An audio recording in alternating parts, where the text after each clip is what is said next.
All right, then, our next bangle is Susanna. And the first part is asking if we have a wave function that's comprised of a linear combination of three constituents, three-component basis set functions, square root 1/2 phi1 plus square root 1/3 phi2 plus square root 1/6 phi3, and we're observing some weird observable O.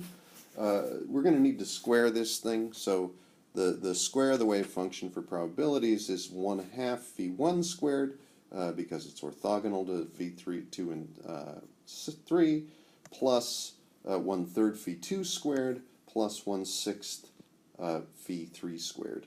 And so the observable O is going to be measured as either O1 with a probability of 1/2, because that's the 1/2 phi1 squared there. The coefficient squared is 1/2. Or we'll measure the phi2 value, and we're going to get that at 3O1, because that's the observable value for O2, and the probability there is 1/3. Or we're going to measure 6O1 with a probability of 1/6.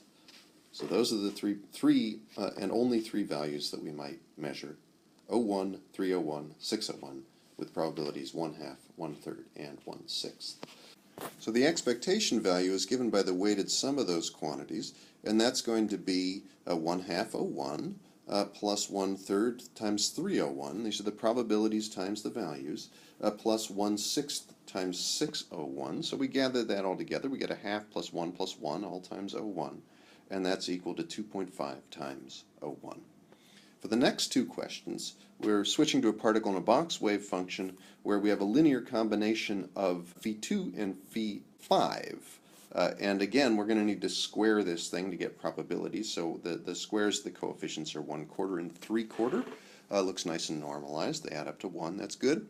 You always want to check that. And so the first question is, what is the probability that we'll measure phi5? That's pretty straightforward. It's the coefficient squared. So the probability of measuring the energy phi5 is just C5 squared, which is going to be 3/4, so 75% probability that we're going to measure that energy. And then the final question, question 4 here, is if we go and measure the least probable value, well, there's only two possibilities, and the least probable is 1/4, then we're a little puzzled by that. We come back, we measure it again sometime later. What are we going to get?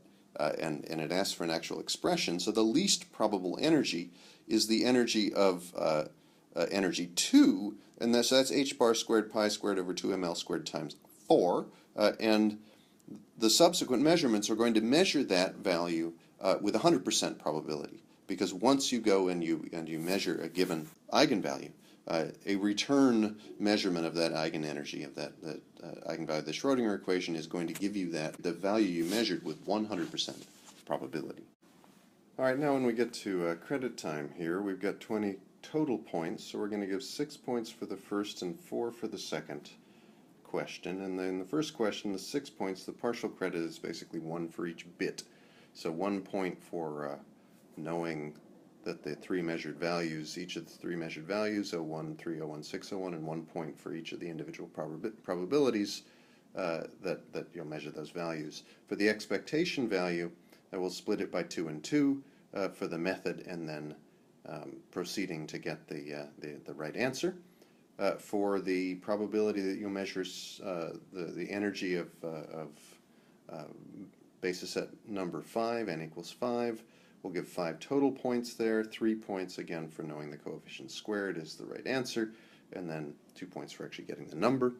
And finally, we've got 5 points for the last question, and we'll give a partial credit of 2 points for actually identifying what the energy is, because it says that there should be an expression, and then 3 points for saying that the subsequent measurements are going to give that value again with 100% certainty.